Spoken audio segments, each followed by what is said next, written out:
Less than a month from the sim of Masechet Shabbos.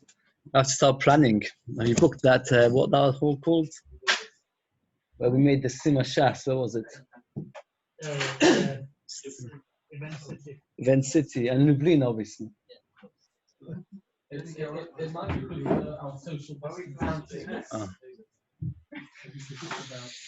We're up to Daf Kuf Chof Gimel Amud Beis, towards the bottom of the page, and we're talking about Muktzah.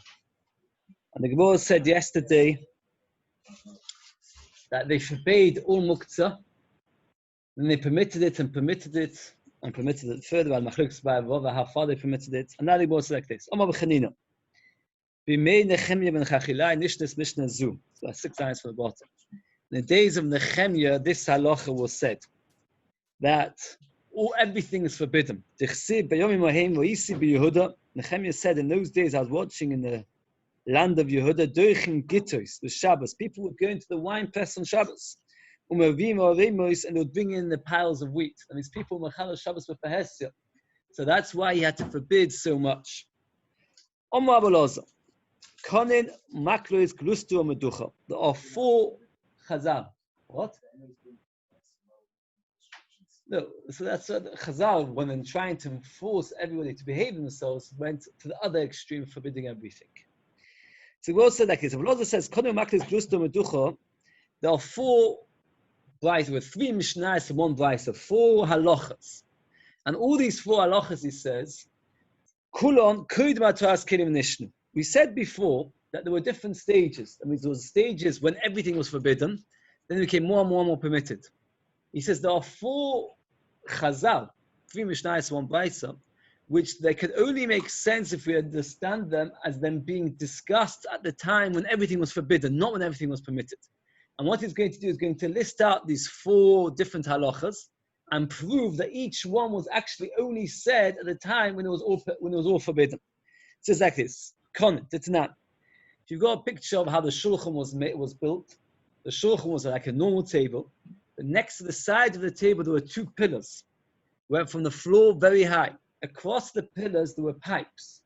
And you would put the bread, because the breads were very big breads, one on top of the other. And in order that the bread should not go moldy, they had half pipes, semicircle pipes split down the middle, going from one pillar to the other. And the bread would rest on the pipes. Now the pipes were muktzah, because they were not useful as a keli. That normally every week they would change the challas on Shabbos. They would take out the old challas, give it to the kohanim, and then bring in the new challas. Says the Mishnah over here, the halacha, that even though they would change the challas on Shabbos, they would actually move the pipes before Shabbos. In order to get the challas out, they had to first remove the pipes. They didn't want to be over muktzah, so therefore what they would do is like this: they'll come on Friday afternoon, take away the pipes. Then Shabbos morning, take away the challas and put in fresh challas. And then on Motzei Shabbos or Sunday, put in the pipes which had been taken away. That way, they could take the challas out on Shabbos without touching muktzah. Now, at a stage when you're allowed to touch muktzah, l'tzorech gufa and nekreimoi, what would be wrong with taking the pipes out on Shabbos itself? The answer must be that this halacha was said at the stage when it was all forbidden. That's what the Gemara says like this. Right. Says the Gemara like this: not arranging the pipes, are not taking them away, pushed away Shabbos. You weren't allowed to do it on Shabbos. Why? Because you see there was so machmir. Maklois, another halacha, it's not. Then what would happen is, if Erev Pesach was a Shabbos, one of the things you always have to do is you have to strip the animal, skin it. We talked about it once. So now the Gemara says like this: Maklois dakin chaluk no yisham. There was these thin sticks. Normally, there were special metal hooks which they used to use to hang the animal on the metal hook and pull the skin down. But in the Beis Hamikdash, there were these hooks, but there was a limited amount of hooks. It was 20, 40 different numbers of hooks. On Erev Pesach, every single lead had to be in Korban Pesach. There were millions of animals. So how could you skin the animals? So people would bring with them thin, like bamboo canes, hang the bamboo canes across from one shoulder to the next person's shoulder, and then put the animal over the cane, and then skin it like that. You always have to skin an animal, you have to hang it from somewhere. So therefore, this is what they used to do. But Taylor, you would hang it again. And you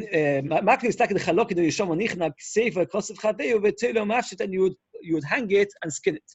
If it was the Shabbos, you put your hand on Kosef Chavei, you put your hand on your friend's shoulder. He would put his hand on your shoulder, and then hang it and skin it. That means, since it's Shabbos, and we want to try and avoid touching muktzah, so therefore what we used to do is, we used to put the sticks, instead of using sticks, we used to use people's hands. You would stand next to your friend, put your hand on his shoulder, he would put your hand on your shoulder, his hand on your shoulder, put the animal across the arms, and then it would be hanging, and then you could skin it like that. So you wouldn't use these sticks. So this is already the second halacha. What are the two halachas we've learned so far? One, not moving the pipes of the lechem upon it. And two, not using sticks to skin the Korban Pesach, but rather using people's arms. Glustava, a third halacha, ditnan. They used to have like a bolt to be able to keep a door in its place. Sometimes you have it at the bottom of a door, like a big metal bolt to stick the door in place. The top of the bolt would sometimes have like a big round knob. Now, if you needed to break, to crush spices, you would then take the bolt out of the door, because since the top was shaped to be like a circle, like a knob, like a hammer, you could use it then to smash your spices. So had a double usage. Imagine you had a piece of equipment in your house which could use to keep the door in place, or to crush your spices, because it was shaped like a bit like a big, or they're good at seeing a picture of it, like a stick with a big knob on top, so you can crush your spices with it. So this was called a glustava was called. It's nan. Nago sheish b'roshe glustava, a bolt that has the top of it a glustava, this knob. That means you're not allowed to pick it up and carry it, but rather you can drag it, because dragging is an unusual way of carrying, but you're not allowed to pick it up. Why? Because even though it's not muktzah at all, it's kelish menachta leheta. But since in the end of the day, that they didn't allow you stand to move things, so therefore that's why they were machmir. You're allowed to carry it in the chotzer. So we see that he allows you to carry it in the chotzer, but the first man of Rabbi Shua forbids it. Meducha, so it must be because we're going to before they permitted everything. Meducha, the meducha, which is a crushing thing, which they used to crush garlic, like we said before, we said it yesterday, that a garlic, you're not allowed to use it, a garlic basin, where you use to crush cloves of garlic, you can't use it as a seat. Let's go briefly again. We had, in history it was, Nehemiah and Chachilai, beginning of Binyan Bayis Sheni, forbade everything. Over many generations, they permitted everything until we come to today, to what we have today, which was the most lenient of all the generations. Says the Gemara, these four halachas, which are three mishnayos and one brisa, were all said at the stage before now. They were all earlier. How do we know they're all earlier? Because they're all forbidden things, which according to our day generation would be permitted. Very briefly, there was the pipes of the lechem upon him, the sticks of the Korban Pesach, the bolts which could use to crush spices, and the bowls of garlic used to crush your cloves of garlic, to not to use as a chair. Why are these forbidden? It must be because they were said much earlier. The Chassefer asks an unbelievable kasha. That over here we discuss in Machlekes Tanoim. Nehemiah lived at the beginning of Bayis Sheni, long before these people existed. So how could they possibly be saying that these mishnayos were all learned earlier? He asked this a kasha. He says, "Adovot tzorich Talmud," meaning I do not have a clear answer. He suggests that pshat is that they were arguing about what would the halacha have been in those days, which is very strange. It's a big question. Fortunately, I looked and I couldn't find anybody else discussing this question. This is a very difficult question. According to this stage of the Gemara, these halachas only applied in earlier generations when the muktzah was still chomo. But nowadays, our muktzah is more koladik, they don't apply. Says the Gemara, Omar Rabba. Rabba argues with all four cases and justifies how they all apply today. Mimai. Dilma, perhaps really, these halachas are all said even today when everything is more permitted. Konim. So why by the pipes of the lechem aponim did they bother take them on Friday and put them back on Sunday? Why didn't they just take them on Shabbos? It says Tamamai, why did they have these pipes in order that the bread shouldn't go moldy? In a short period of time from Friday afternoon to Shabbos and from Shabbos to Sunday, it was such a short period of time the bread wouldn't have gone moldy anyway. So since it wasn't necessary, we preferred to take the pipes away on Friday and Sunday and put them back on Sunday rather than moving on Shabbos since it's not necessary. Maklois, the sticks. Why did we forbid the sticks? You could do like Rabbi Elazar. What does Rabbi Elazar say? Use each other's arms. Why would you use sticks if you can use each other's arms? And the tremendous pleasure today is because I had a kasha. That it comes out from this Gemara over here, we're forbidding things just because you've got another solution. Does that mean that every single time that's the case? I looked at Mr. Bor and since I've gotten Yud Gimel, asks it as a kasha. And he says from this Gemara, he proves that if, let's say, for example, you've got a nutcracker and a hammer, and you can't be bothered going to look for the nutcracker. So you decide, I'll use the hammer. Okay or not okay? What would you say from this Gemara? Not okay. Why? Because over here, what the Gemara says, you're not allowed to use these sticks. Why? You can use each other's arms. There's no question that having a stick to hang your animal across is much easier than to put your hand on the friend's shoulder and put the sheep across and start skinning it like that. And the lechem upon him, there's no question that it would be easier if you could put the pipes there and leave and just take them out on Shabbos. From here, this Gemara, we see that you have to do your utmost best not to touch muktzah. So that's how he paskins. I saw afterwards the other place, chiluk, and they say an interesting chiluk is that over here there was an option to avoid the muktzah altogether. But in a situation where a person anyway is going to Chazal, once Chazal permitted it to use, that means they didn't forbid in details if you can find a better system. Nice Mishnah does is machmir. So you cannot use a hammer if you, what's the word for it? If you, somebody told me they were sitting by Talmud Chacham, I wasn't there, and he picked up a pen on Shabbos to scratch his back. And he said everybody in the room almost fell off the chairs. I imagine you have a pen, okay, I don't know, because it's not a pen. Starts scratching his back. Which you're allowed to use it, let's say, right? If you want to scratch your back, it's quite a useful instrument to use. Why? He held it was mutter. No, but I'm saying he obviously wasn't being choshesh for the shavur, that maybe you could say that a pen not so easy to find. What? Nah. Yeah, okay, it's not as easy. Here. Says the more advice again. So Rabbi is arguing. He says, no, all of this is permitted. Permission number one, that means like this, not all permitted. They're all said after everything was permitted. Don't bring their proof from the lechem aponim, because the lechem aponim, you don't need the pipes because it's only molded in the fish. It's not going to get molded in a short time. And the sticks don't prove for me. Why didn't you prove me from the sticks? Because they could use each other's arms. Glustera. What about the glustera? So he explains a different explanation. What we talk about? We're talking about a bolt that has on top of it a knob, and you can use it to crush spices. So the Gemara says we're talking about a completely different shaila, nothing to do with muktzah. Rather, we're discussing someone that outside his front door is not allowed to carry. He's got a house which is a shusay yochid, and outside his house is a chotza which is no eruv. Now, halacha is you're not allowed to carry from your house into a courtyard, like we once mentioned. If you live all around one square and you haven't made an eruv, you're not allowed to carry into the square. But over here, we're talking about a door bolt. Where's the door bolt positioned? Literally on the edge. And the question over here is, the edge of a house, is it considered part of the chotza and forbidden, or part of the house and permitted? And nothing to do with muktzah. So the glusto could have been a b'chotza shni morev so skinon. Every sure so that you pesach lifnim domi v'komentat mon at the bottom b'chotza. If you're going to start carrying it, you'll start carrying something which is from the inside to the outside, and that's forbidden. Since he holds that the bolt itself is already on the outside, so therefore there's nothing wrong. The question over here is the bolt on the outside that you're carrying in the chotza to the chotza, or from the house to the chotza. It's nothing to do with halachas muktzah. Meducha, the bowl which you use to crush your garlic, of the chemya it's just in the chemya that holds you never allowed to carry anything unless for its own normal use.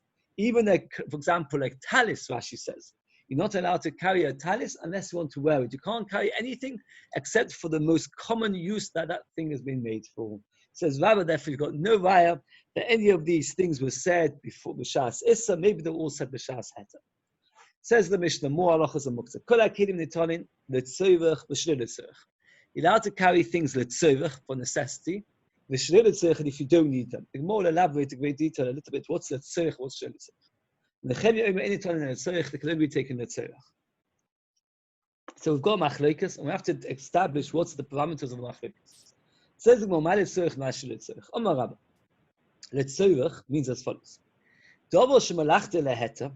Something which is malachte leheta, then you're allowed the tzerech gufa. That's called the tzerech when you need it. Let's say, for example, you've got a ladle or tureen, it's kelish malachte leheta. So if you need it to use it, that's permitted because Mishnah says the tzerech. Shelo letzerech. Mishnah says you're also allowed to use it. Shelo letzerech. So davar shemalachte leheta letzerech mekoymoi. Let's say you don't need it. You don't need the tureen. It just happens to be sitting on the couch, and you want to sit on the couch. That's shelo letzerech. You don't need it. But you just need the space. So when the Mishnah says you're allowed to carry something, you're allowed to move something, it means letzerech means letzerech gufay. Shelo letzerech means not letzerech gufay, only letzerech mekoymah. And in both cases it is mutter. And he carries on. And the Rishonim explain that this is not part of the Mishnah. It's just a logical conclusion to these previous halachas. But something which is kelish lachte le'esa, like a phone, letzerech gufay and letzerech mekoymah. Even if it's on your couch and you want to sit on the couch, you can't. But also, Nechemia lemeima, when Nechemia was more machme, he says that something which is malachte leheta, you're allowed to move it, the tzorech, meaning if you need it, but not the tzorech mekoyma. Again, the Mishnah says you're allowed to carry something that tzorech and shelo letzorech for necessity and it's not necessity. Nechemia says only for necessity. Comes along Rabba and explains quite a big chumrah. Letzorech is kelish malachte leheta, letzorech gufa. Shelo letzorech means kelish malachte leheta. Letzerech mekoymoi. Comes along Nechemia and says, no, only letzerech gufa, not letzerech mekoymoi. So if you've got kelish lachte leheta, which is the least, the lightest of them all, you would not be allowed to move it letzerech mekoymoi. If you, for example, want to put your sefer down, and there's a whole pile of plates there or something there from the Shabbos meal, you can't move them out according to Nechemia, because it's a kelish lachte leheta, letzerech mekoymoi, which we just said is forbidden. Says the Gemara, when you need the space, that's called shelo letzerech. That doesn't make any sense. Rava says, I don't agree with you, Pshat, the Mishnah. The Mishnah says you're allowed to do letzerech and shelo letzerech, and you translated letzerech gufa. And shelo letzerech mekoyma, I don't agree with you. Because I hold that shelo letzerech, it just means that no need at all. This is called a need. You need the space. Elo ma letzerech, dorish v'lachte leheta. We're talking about either one is called a necessity. Either you need the space or you need the items. Let's say you want to move the tureen to be able to sit down on the couch. You've got a pillow on the couch, you've got toys on the couch, you want to move them away to sit down. That's okay according to the that's called letzerech. Shelo letzerech, just to protect it.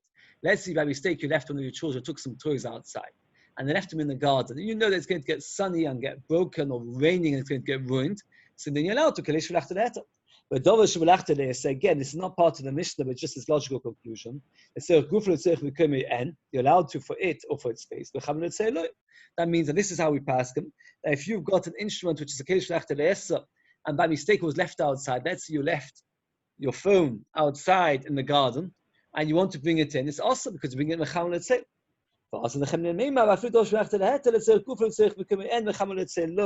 But not mecham letzei, you're not allowed to bring it in just to protect it. So if you've got toys outside, you're not allowed to protect it. So again, just each one's going one stage different. Rabba explains the Mishnah letzerech, it's letzerech gufoy, shelo letzerech means letzerech mekoymah, because it's not really a tzorech, because you don't need it, you just need its space. Rabba disagrees, and he says that in both cases that's called tzorech, you need it. Shelo letzerech is that there's no need, it's just to protect it. That's not a need. A need is when you're benefiting from the action. I benefit that I've got somewhere to sit down and move the toy out of the place. I benefit, I need the item. Mechama, let's say, you're not benefiting. It's just to protect the item. That's forbidden by kelish v'lachte leheta.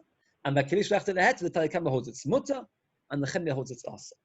Again, I'm going to tell you a chum over here, which is brought down in many, many poskim, and I spent time today just to make sure that it is correct. The Shulchan Aruch Harav brings it, because the Shulchan Aruch brings it, and others. If you look very carefully in this Gemara, the Gemara says that you're allowed to move, we pass like Rava, you're allowed to move a Kedish Malachta Leheta for 3 reasons.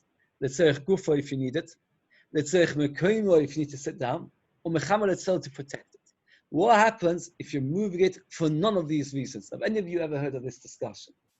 That means, if you're moving it, let's say for example, I remember once I was sitting talking to somebody learning, and there was some stuff on the table, and I was moving them around as a way of fidgeting. And he said to me, "You're moving muktzah." What was that? It was like some toys, some clicks. I don't know, something like that. Moving muktzah. Why is it muktzah? Because Kiddush V'lachta Leheta is only mutter l'tzerich gufa l'tzerich v'koyim v'mechama l'tzeil. If you're just touching something, then you're not doing it. So you shouldn't touch anything on Shabbos unless you have a specific need for it. You just pick something up and put it down, that is completely forbidden. There are those who are chiluk. There's a very long shtickle for Sif Minchas Shabbos. It goes through lots of rides back and forth, brings all the place come back. And he writes, he was a Talmud of the Chodka Rebbe, the first Chodka Rebbe, that once during Tish, the Rebbe picked up the tabak box, and he picked it up while the Rebbe was saying Torah, and he put it down without sniffing it. Is a right, it must be mutter. Because by not sniffing it, so what was the purpose of it? It wasn't Tzerich Gufa Mekoim or Mechaber L'Tzeil. Okay, well that's a time. So what do you say? What do you mean? Well, he picked it up, thought I'm going to have a sniff, and then he put it down. No, it was on the table anyway. He picked it up while he was saying Torah, and then he put it down without smelling it, without using it. No, for one of 3 reasons. But where can you see that you're allowed to pick something up without doing anything with it? But what was the purpose? It was on the table anyway. He picked it up and he put it down. Many times, if you watch people, many times they pick things up without any purpose whatsoever, right? According to the Balatanya, right, it's very common that it's a muktzah to pick something up for no reason whatsoever. I'm just telling you, this is what is before from the Gemara. Just touching it. You won't be allowed to move, you won't be allowed to touch it. You're not with me, you don't like this. The Gemara says, Kiddush V'lachta Leheta is allowed for 3 reasons. If you pick up this cup, if you see sometimes people touch things. Okay, I've got nothing here to touch really, but people do. Oh, there's one of the place he brings it down. That the purpose is to relieve stress. And that is Tzerich Gufa. So when I pick this up and put it down, the purpose is that it relaxes me by picking it up and putting it down. It's hard to argue that for many reasons, but I saw one of the first things it. I'll tell you, the Nachlas Yisrael, it's called the Sefer Nachlas Yisrael. He discussed it a very great length. He says, but he doesn't agree with it. He just says he's seeing those who say that if it relieves stress, then it's permitted. Okay. Yosef of Safa V'Vacha Ba'Huna V'Avuna Ba'Chanina of Yosef V'Komi. The 3 Amorim was saying the following halacha. Le Rabba Libadav Nechemia. According to the Rabba, who was the first man, according to Nechemia, that you're only allowed to move Kiddush V'lachta Leheta, L'tzerich Gufoy, but not L'tzerich Mekoim. Haniko is Tzerich Mitat. What are you ever going to do to your table? Because you ate a meal and you've got plates all over, you're never going to be able to move them because you don't need them anymore. And Tzerich Mekoim according to Nechemia is forbidden. At the end of the meal, it's a graf shalvei because they're not looking nice. They're off-putting. Now the Gemara says exactly the same thing, just different people saying it. According to you, how can you move them? Explained it with a graf shalvei because it's a graf shalvei. So if you're allowed to move bowls at the end of the meal because it's a graf shalvei. Abai asked Rava as follows. Again, he asked this kasha so many times, and just every time from a different perspective. According to Rava, it comes out the Kiddush V'lachta Leheta is allowed to be moved to Tzerich Gufa. And so it says Abai to Rava, Meducha. This bowl which they used to use to grind the garlic, why not allowed to move it? According to you, Kiddush V'lachta Leheta, you're allowed to use it. So if that's the case, you're allowed to take this bowl of garlic to sit with it. He said, when it's forbidden, it's to take it from the sun to the shade, but otherwise it's permitted. If you've got a board which you chop meat, which is a Kiddush V'lachta Leheta because it's raw meat, etc., you're not allowed to move it. Why not? According to you, it is only from the sun to the shade, that's why it's forbidden, but for the purpose of it is permitted. It says, let's say you've got a wobbly pot which is a bit wobbly, or a door which is shaky. So you want to take a piece of plain wood from outside, a twig or something like that, and to use it to support the table, to support the door, to support the keli. Are you allowed to or not? Says the Mishnah, you're not allowed to. Now, this Mishnah was talking about Yom Tov. Now, on Yom Tov is a twig, keli shvachteleta, keli shvachtelesa. It's keli shvachteleta, because on Yom Tov you have to make a fire to warm yourself up. So every piece of wood that you see is a keli shvachteleta, because you might need it to make a fire. It says, well, bikas, a piece of wood, to be Yom Tov, dosh shvachteleta. You're not allowed to move a piece of wood in Yom Tov. So the Shenim asked the Kasha, what's there? Why are you moving the wood? You're taking a twig to support the table, to support the door, to support your pot. So where's the Gemara's proof that you're not allowed to move it? Not l'tzerich gufoy, not l'tzerich v'koimoy. Maybe not allowed to move l'tzerich gufoy, but l'tzerich v'koimoy, you are allowed to. Oh, very good. You saw this already? That's good on. It's mamish what the Rishonim answer. It's a kavachima. Again, it's kedai. If you chap this, it's a shame not to chap it. The Mishnah in Beitza tells us that if you want to take a piece of wood, let's say you got a shaky table. I imagine this table would be shaky. It's Yom Tov afternoon. What do you want to do? Go outside, take a twig, stick it underneath the table. Mutter asa, asa. Now, says the Gemara, I don't understand. A twig is keli shulach teleta. Why is keli shulach teleta? Because what do you do with twigs? Fires, which is permitted on Yom Tov. So if it's keli shulach teleta, and over here, so you see, not allowed to move keli shulach teleta, not l'tzerich gufa, not l'tzerich v'koimoy. What are you talking about? Where do we see tzerich v'koimoy over here? Over here, you didn't take the twig because you wanted to sit down outside in the forest, and you took the twig away to sit down. You took the twig, the piece of wood, to support the table. So it's l'tzerich gufa, not l'tzerich v'koimoy. So where do you see not allowed to carry l'tzerich gufa, l'tzerich v'koimoy? The answer is it's a kavachima. Because earlier we said that tzerich gufa is always more kuladik than tzerich v'koimoy. Because tzerich gufa is actually using the items. Of course you should be allowed to. So if you're not allowed to take a twig for its own purpose, kavachima, you're not allowed to take it from a koimoy. So we see over here, very, very chumma on Yom Tov, you're not allowed to carry a twig, not as a keli shlach teleta, not l'tzerich gufa, not l'tzerich v'koimoy. That doesn't make any sense. Says the Gemara says, awesome, there, my town, why it's forbidden. Even to be Shabbos, so Yom Tov to Shabbos. Since on Shabbos a twig is a keli shlach teleta, because you can't use it. You can't make a fire on Shabbos. So therefore, the Beit on Yom Tov or to Shabbos.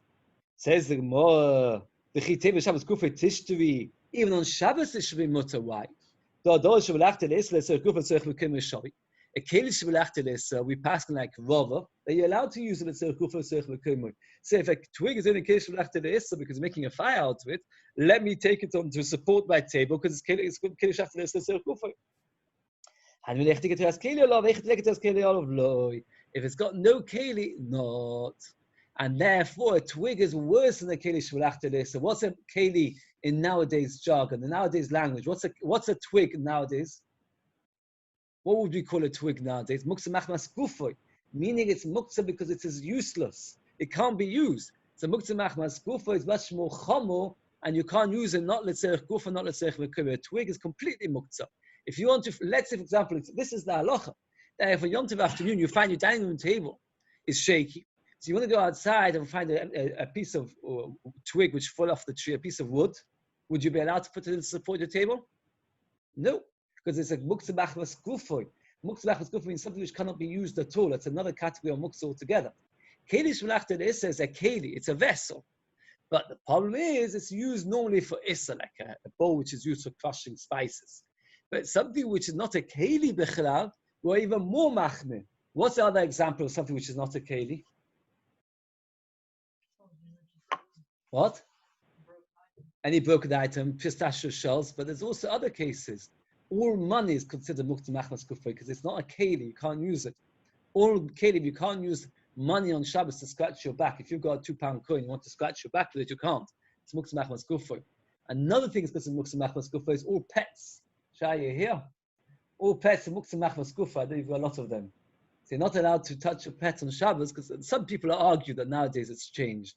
But again, the Mishnah Berurah writes that you can't, pick up a cat or a dog on Shabbos because muktzah machmas gufoy. Oh, for milking it's allowed for a goy, etc. But okay.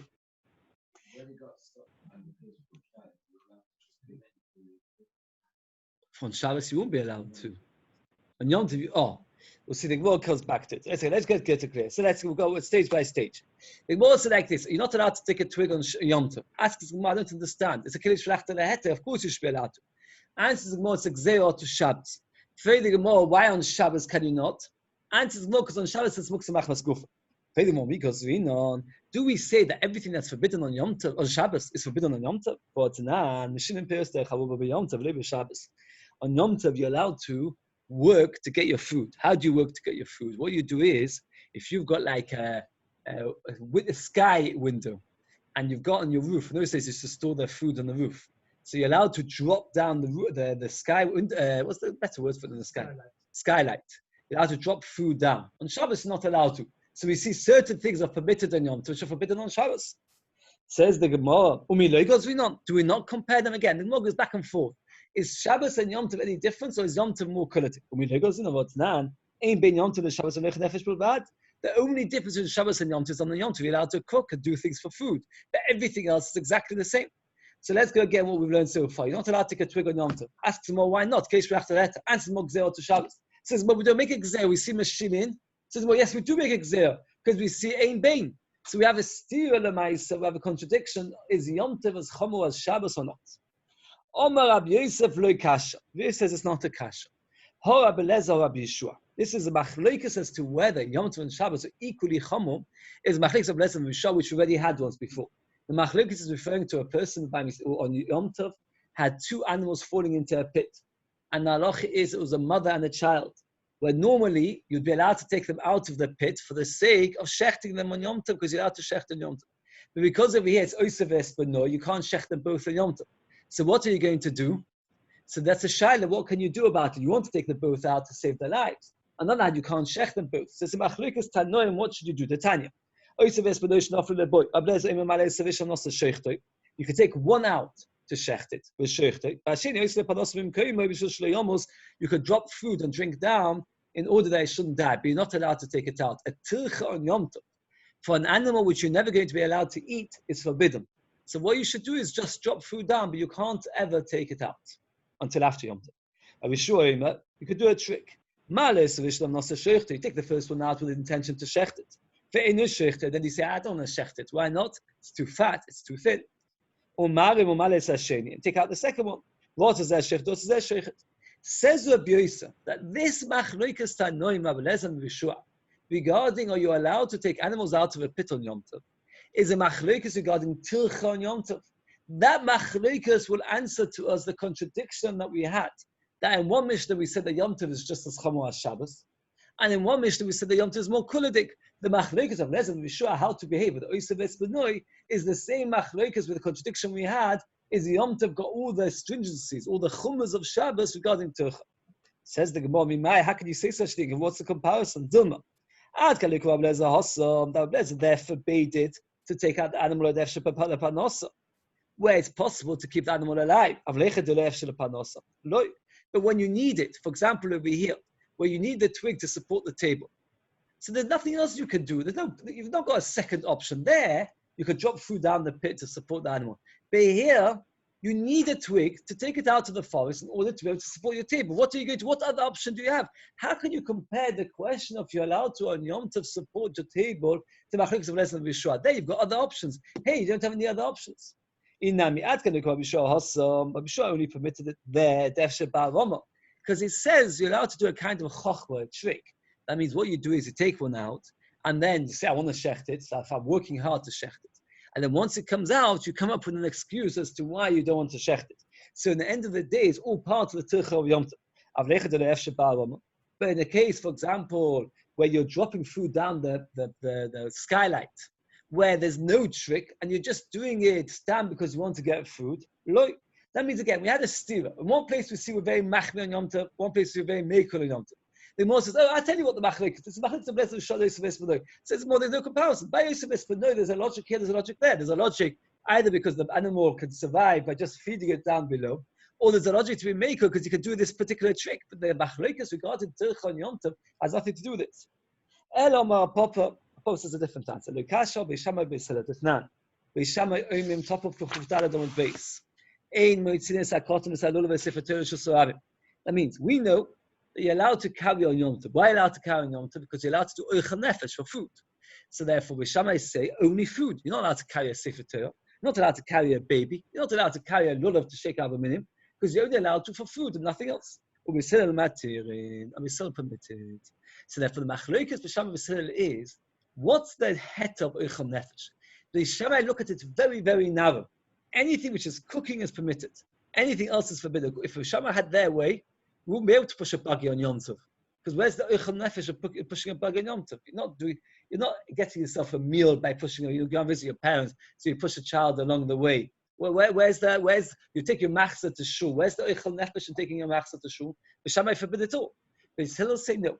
Once the Torah was matter Oichel Nefesh, anything like Oichel Nefesh and anything similar to it in any way is also permitted.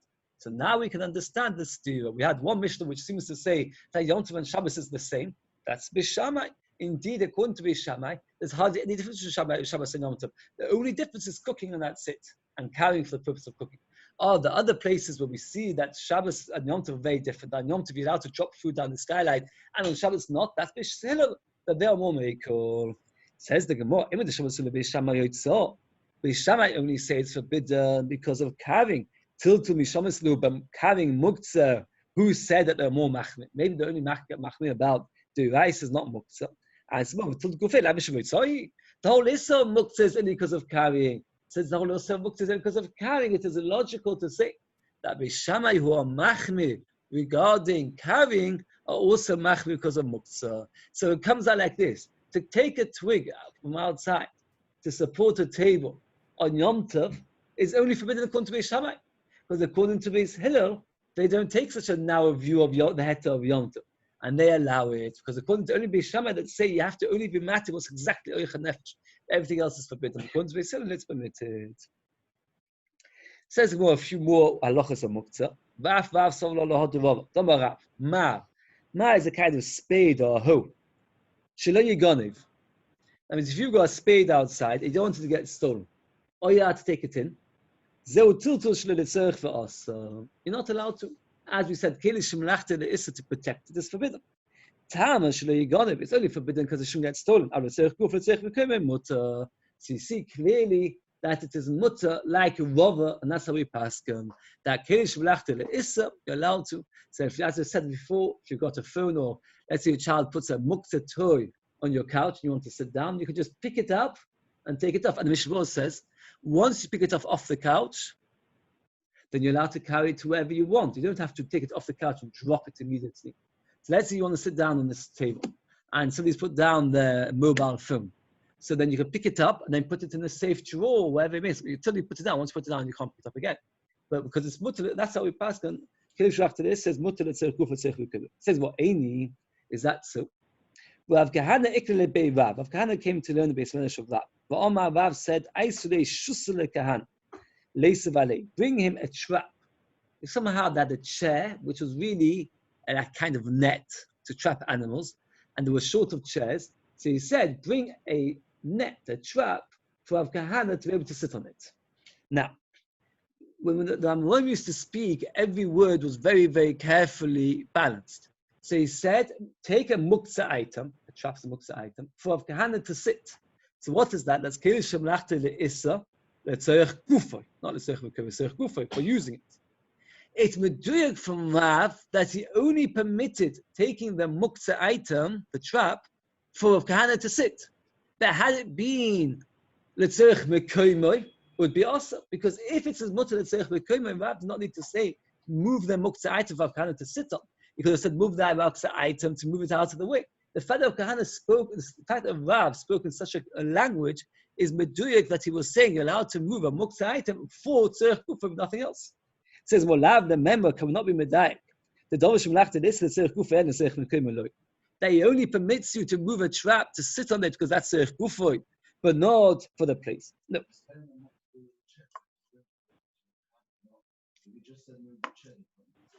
I know, that's how I tried to say that the Rav's words were very carefully measured. You're right, it is true that it's hard to die. We can say like this. Rav could have Now, how could Rav have said it differently? Oh, he didn't need to say leisvele to sit on it. That's how they should say. Bring the trap for Rav Kahana to sit on it, smash because the het is the tzir. The verse says, look, meaning Rav Kahana wanted to sit, and there was nowhere to sit. So the only place to sit, there was a trap. He didn't want to sit on the trap. So Rav said, move the trap away so Rav Kahana should be able to sit. Now, what's that? That's moving muktzah letzerich mekoimoy. Is Rav not a steer? Rav holds you're allowed to move a kiddush after this, so letzerich mekoimoy, not just letzerich kufoim. V'boy sema. Hasim mecham letzerich have a different kind of answer like this. What happened was, really, the trap was a kiddush melachta le'isa.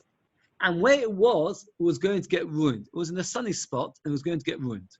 Rav told them, move it, so Rav Kahana should be able to sit. What was Rav doing? Rav was concerned that people seeing him moving this would say to us, you're allowed to move muktzah to protect it. Now, Rav didn't want people to make that mistake. So what did Rav say to them? Move it for the sake of Rav Kahana to be able to sit on. Meaning like this. There was both needs what came up at the same time. It was a muktzah item, a trap, which was going to be ruined where it was, and at the same time, Rav Kahana needed to sit on it. Rav emphasized that bring it for Rav Kahana to sit on it, not because he held that letzerich mekoimoy is forbidden, but he emphasized to sit on it that you shouldn't think that the reason I'm moving it is because to protect it and that it shouldn't get ruined. I'm only moving it in order that Rav Kahana should be able to sit. That means Rav was doing something that people around should not be concerned. How can you move it to protect it? So Rav explained, I'm doing it in order that Rav Kahana should be able to sit. It says like this. He had a pillow made out of felt in the sun, and it was going to get ruined because the sun's going to shine it. Also, came to Rava.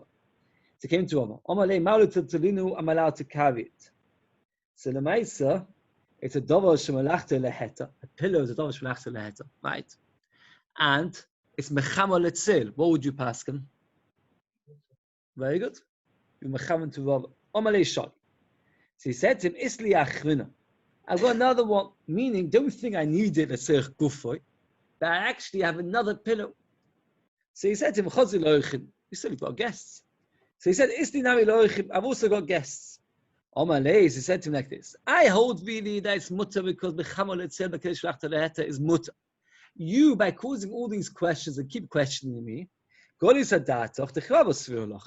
obviously hold like Rabba, which we had previously, that kelish melachta leheta is only permitted. It's a guf letzerich mekoimoy, not mechama letzel. The Quran is showing it the if you hold like that, he's your Rebbe. You got to keep to that halacha. Again, Rava himself held that a pillow made out of felt is a kelish melachta leheta, and it is mutter for no reason at all, just to protect it. But Rav Moi kept questioning and saying, I don't need it. I've got enough for myself, I've got enough for the guests. So Rava understood, why was he questioning so much? Because he holds like Rabba, that you're not allowed to move a pillow for a chama, let's say. You're only allowed to move it if you need it. So, you hold like Rabba, if that's the case for you, it's forbidden. But for everybody else, it's permitted.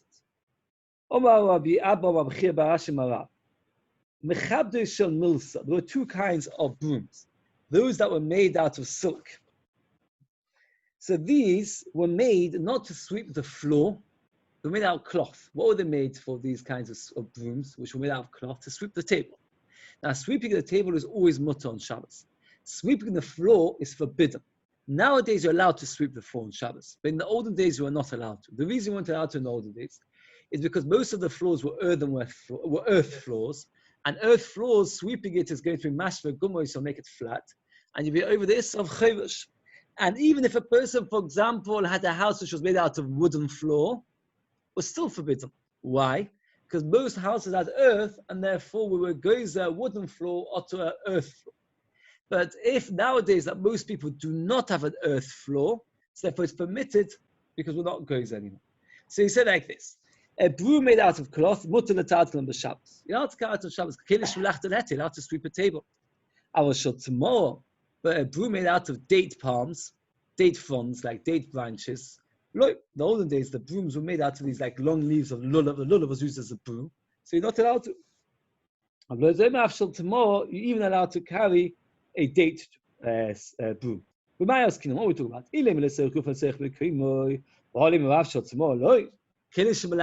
you're allowed to take Letzerich Kufel and Letzerich Mekimos. Why should you forbid it? We're talking about just to protect it. Are you allowed to take it, Mishmal, tomorrow? You're not allowed to. So what's the argument over here that they're arguing about a broom made out of lulav tree, branches? If it's for the purpose of itself, let's say you need it to push some things, you're allowed to take it for a. And if you don't need it to Mechamel Etzel, everybody agrees it's forbidden. One says, Lola Mechamel Etzel. That Be'emes is Mechamel Etzel, meaning that we're talking about protecting it. Blaza doesn't argue, Blaza agrees. We change the Gilsa. They both agree that a broom made out of lulav branches is forbidden to carry. Why? Because it was made to sweep the floor. And sweeping the floor is a Keli Shavlachte Le'issa. And Keli Shavlachte Le'issa, you're not allowed to move to protect it. But a broom which was made out of cloth, which was made to sweep the table, which is permitted to Keli Shavlachte Le'heta, you're allowed to take it even to protect the item, which we call in the words of Chazal, Nichama Letzel, from the sun to the shade. Says the Mishnah. In the last Mishnah, we learned about somebody who has a keli and the lid fell off. And we said that a house, it is muktzah, because at the end of the day, a house is not a keli. So if a door of a house falls off, it's muktzah. But the lid of a keli is not muktzah, because they can use the lid and it's part of the keli, and keli is not muktzah. Now we're talking about a keli that smashes. A person that has a vase, a pot, corel bowl, whatever it is, falls on the floor and smashes into pieces. Is it muktzah or not? And over here we have a fundamental machlokas. And the machlokas is that it has to be able to be used, still be usable. So if a vase breaks, if you can still use the shards, if you can still use the pieces, it's not muktzah. If you can't use the pieces, it is muktzah. And there's a fundamental machlokas as follows. When you use it, does it have to be used in the same capacity as it always was? Or what happens if now it can be used for something new? For example, let's say you had a bowl, and the bowl smashed, and you've got a piece of the bowl, which can be used to store wine and oil, that small piece. So that small piece is still being used in its original capacity. That's very good. But what happens, let's say, if it can't be used in the original capacity? It's broken so much, the only thing left to use it now is not to store wine and oil in a broken piece. The only thing you can do with it is, let's say, to use it as a lid on a pot. So now it can be used, but not in the original capacity. The machlokes over here is that bad? Does it have to be used in the original capacity? That's the machlokes of our Mishnah. Says the Mishnah, Kol ha'kelim hanitolim b'Shabbos. Shiveyen, if they're broken, they tell in the morning, you can also carry them. As long as you can use it. For example, if a bowl broke, if you can use it as a lid, that's okay. Shive is chochis, a broken glass, to cover a jug. Rabbi Yehuda, he argues, they have to do the original job. They can't use it for something new. That's called nolad, etc. We'll see. If you had a bowl, and now you can only use it as a lid, so that's muktzah, because originally it was a bowl, and now it's a lid. The fact that you can use it is useless. So, for example, a broken bowl, lots of if you want to pour in some soup or some gravy, so you had a big bowl, and now it's broken. So you want to use it as a gravy dish. Not a gravy dish. A gravy dish is something like a very small bowl where you put gravy inside. So you had a big bowl, smashed. Now you can use it as a gravy dish. So at the end of the day, it's still the same capacity as what the original was. What was the original? A bowl. Now it's still the same thing. Similarly, to store oil inside it. You had a glass jar which you used to store flowers, and now you can use it to store your oil. So again, if a bowl breaks and you cannot use the item, the pieces are useless, everybody agrees it's muktzah. If you can use it for the original purpose that it was always made for, everybody agrees it's all right. If it's dangerous, etc., we did have one more, but let's just finish up this 3 stages. So if you can't use it at all, muktzah. If you can use it for the original item, it's the same purpose, just in a smaller context. It's used to a big bowl, now it's a small bowl. That everybody agrees it's okay. If you can use it as an item, but not the original purpose, that's a machlokas tanoim. And we actually pass on the kula. As long as you can use it for something, it is okay. Now, cleaning it up. If it is dangerous, then you're allowed to. If it's not dangerous and it's graf shaveh, you're allowed to. If it's neither, it is forbidden. I know when I first got married, one of our nice bowls smashed. And what happened was we didn't have little children at the time, so we had to leave it there the whole Shabbos. It wasn't dangerous. For an adult, it's not dangerous to have a smashed bowl. I was concerned that it's not graf shalvei. Graf shalvei has to be something which is very off-putting. But it was quite hard to be mashai. What is a graf shalvei? I remember I was speaking to Falk about it. The original graf shalvei is a potty, which is very off-putting, right? If you've got a child who's being Torah trained, so that's off-putting. A person is uncomfortable, a person not relaxed in the room. A person can't enjoy Shabbos while it's around. But a broken china bowl, it's irritating because it's upsetting that it broke. I don't know if it's unrelaxing to be in the same room. Says the Gemara, it could be a little bit to do with a person's personality. What is a graf shalvei? There's some people that having a few pistachio shells will make them not be able to cope. And then it's brought down in halacha that some people have a different graf shalvei than others. Okay, getting back to the point. We're doing the Gemara. We're talking about what they broke on Friday. If you could use the original job, good. But otherwise, not. Even if you could do something else. Then it's okay. Since in the end of the day, the original item, when it came into Shabbos, Shabbos came in. When Shabbos came in, this bowl was fine. And therefore, there was no muktzah. The fact that during Shabbos it broke doesn't bother me. That's how Rav Yehuda Mashmor says. On Yom Tov, as we said before, you're allowed to make a fire. If a person's cold, you're allowed to make a fire for heating, and you're allowed to make a fire for cooking. So the Mishnah says that you're allowed to use kelim, but you're not allowed to use broken kelim. So, for example, you've got a wooden bowl, which was a salad bowl, and you're cold, you can throw it into the fire. You've got a bowl which is broken, you can't put it in the fire. Says the Gemara, when did these bowls break? If the wooden salad bowl broke on Erev Yom Tov, so now when Yom Tov came in, when you looked at this broken salad bowl, what did you see it as? Firewood. So of course it's mutter to put it in your fire in Yom Tov. That's the best use you can have for it. And you see clearly that the fact that it's broken is muktzah. Oh, you just told me a minute ago that anything which on Shabbos, when Yom Tov came in or Shabbos came in was whole, does not become muktzah if it broke on Shabbos or Yom Tov. So why are you not allowed to use it as firewood? Is a vaya not like what you just said. Again, the Gemara started off by saying that the whole machlokes is when it broke before Shabbos and Yom Tov. If it breaks on your Shabbos and Yom Tov, since when Shabbos and Yom Tov came in, it was a whole useful keli, therefore there's no problem of muktzah. Says, well, we see that's not true. Why? Because the Mishnah in Beitzah, when he's talking about making a fire in Yom Tov, says as follows, that if you've got a whole bowl, you can use it as firewood. A broken bowl, you can't. And we explained, it can't be talking about where it broke before Yom Tov. Because if it broke before Yom Tov, then it's firewood, and then of course you're allowed to use it to heat up. So we must be talking about when you use it when it broke on Yom Tov, and you see that it's muktzah. So you see that something that breaks on Yom Tov is muktzah.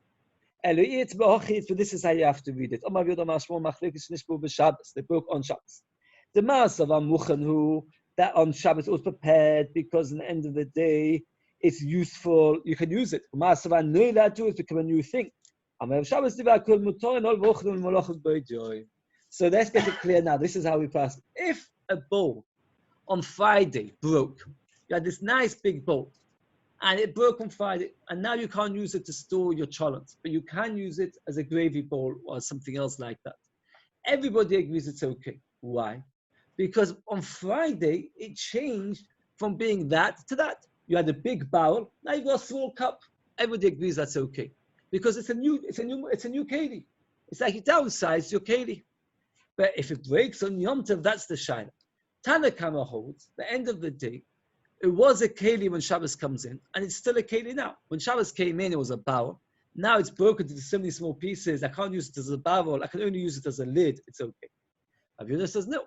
Since in the end of the day, when Shabbos came in, it was a bowl, and now it's changed into a lid because it's broken into so many pieces that you can't use it even as a small bowl. Therefore, Rav Yehuda holds it's muktzah. But therefore, the whole machlokes is only when it broke on Yom Tov, not before. Is it clear? So get this. Something that breaks before Shabbos comes in, if this breaks, and it comes into a small Chaim cup. So everybody agrees it's okay, because now it's a Chaim cup for Shabbos came in. But let's say it breaks on Shabbos. So then again, if it breaks from a cup to a l'chaim cup, that's okay according to everybody. Why? Because when Shabbos came in, it was a cup. When Shabbos is in the middle of Shabbos, still a cup. But let's say this was a cup when Shabbos came in, and it broke on Shabbos. And the only thing you can use it now for is a lid. So Tanna Kama holds it's okay. Why? When Shabbos came in, it's a keli, and now it's still a keli, it's still a lid. Rav Yehuda says, no, it's muktzah. Why is it muktzah? Because it's noilad. It's a new thing that became created on Shabbos. If Shabbos came in, this was a cup. And now it's a lid. So therefore it's noilad and it's muktzah. It says well like this. Tani Chad, we have 3 brises that argue about burning wood on Yom Tov. 3 contradictory brises. And the Gemara is going to try and resolve how all 3 work together.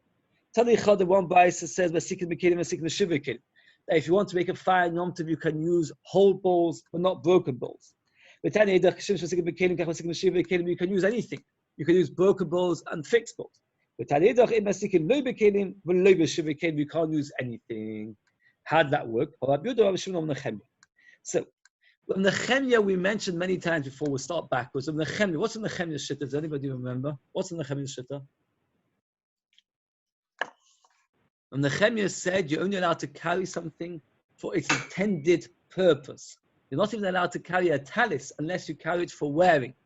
According to Nechemia, you're only allowed to carry things for its original intended purpose.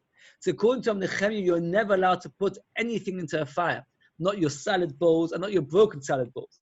Because at the end of the day, it was used, it's meant to be a salad bowl when Yom Tov came in. So since when Yom Tov came in, you were meant to use a salad bowl, you're not allowed to carry it. You're not even allowed to carry it, to sit on it. And Nechemia says you're not allowed to carry anything except for its intended original purpose. So then Nechemia says you're not allowed to use not bowls and not broken bowls. Reb Shimon says you're allowed to use anything. Reb Shimon, we said many times, Reb Shimon holds that we do not choshesh for noilad. So therefore, you're allowed to use a bowl because it's not muktzah.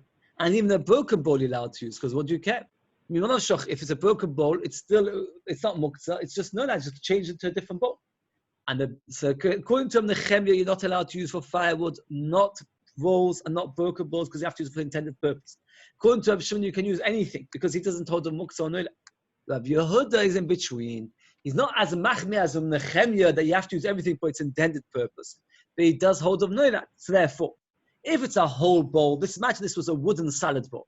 So according to Rav Yehuda, it's not muktzah because at the end of the day, it's a proper bowl. So you can take it, pick it up, as Rashi explains, according to Rav Yehuda, it's not muktzah. Pick it up, and once you pick it up, let's say to drink from it or anything you want from it, you can throw it in the fire. There's no problem. But a broken bowl, you're not allowed to, according to Rav Yehuda. Why not? Because once it breaks, it's a din of noilad, becomes a new thing. This originally was a bowl, came Yom Tov and it smashed into pieces and now it came into lids. Well, now it's a noilad and therefore not allowed to use it. Let's just do a tiny bit more. Hani bricks, which were left over from a building site. You're allowed to carry them. You can use them as a bed or to recline on. That means if you go past the building site and the extension's finished and there's bricks left over, what do people do with the bricks? They use them as beds. So therefore they're no longer as muktzah because they're usable. But shorginu, if they're neatly piled up and obviously the person's intending to build something else, vadayaksinu says muktzah. When a person, this is a question many times you have something, sometimes you see bricks, and you can see them being set aside as a brick purposes. So you can't use them. But if they're just being strewn around and they're just being used, left around, so there's no problem. Let's get to just do a formal line. A small piece of earthenware, you're allowed to carry it in a chotza. A small piece of earthenware is usable as a lid. Now, in a house, you're often going to have a pot that needs a lid. So therefore, it's not muktzah. But once it comes to a karmelis is like a garden. A garden, you don't find many pots around. Since you don't find many pots around, so in a garden, a piece of earthenware is useless, so it becomes muktzah. In a house, you can use it to cover your pot. But in the garden, it can't be used. But I'm not going to do it. Even the karmelis is allowed to touch it. Why? Because there you'll find something. Not. Because Rava Shitta is what? That if something is usable in one location, it's not muktzah in any location. This is important. We passed like this. That means, for example, let's say you've got a broken piece of a pot, and inside your house you would use it to cover your cholent pot. But this particular thing happens to be in your garden. It's still not muktzah. The fact that now in the garden you've got no use for it doesn't make it muktzah. Because in the house I'd have muktzah. I would have a use for it. Whereas Rav L'tamei, Rav Avgadze Paviska de Mechuzah, he was going in the streets of Mechuzah. It havs Mesane Tina. His clothes got dirty with clay. Also Shammai, his gabe came, Shokal Chaspe, took a piece of earthworm, started wiping off his clothes with a piece of clay. Ramu be'avonon kolo. So the Chachamim started shouting, "Hey, Shabbos, Shabbos!" Omar, see, so Rav said, is it not enough that these people don't know how to learn? They started telling people their mistakes. Why? If I was in my chotzer, would I not find the purpose for this piece of clay? It is useful for me. Okay, we're stopping here. That means according to Rav, this is how we pass it. The Gemara brings different stories. The Gemara says like this: according to Rav, once you can use it in the chotzer, you can use it in the Shusarabim. Because at the end of the day, it's a usable item. The fact that where I am is not usable doesn't take away from the fact that in essence it's a usable item and therefore it's not muktzah. So we're up to Omar of Yehuda, 5 lines from the bottom on the Afichutala on the base. Any questions? Why? No, because then the Gabba took it to clean his clothes. But once, why? Is Rav is saying even Shaloditzer? Yes. No, I'll explain to you what he's saying like this. Rav is over here trying to get out the problem Muktzah Machmas Gufa. Muktzah Machmas Gufa, it makes no difference if it's Keli Shachta. It makes a difference if Gufa Tzerich Mekreima. The problem is it's a problem of Muktzah Machmas Gufa. That's the problem. I'm sorry, I don't know your name. What's your name? Sully Benjamin. Well, there's a Benjamin in Gateshead.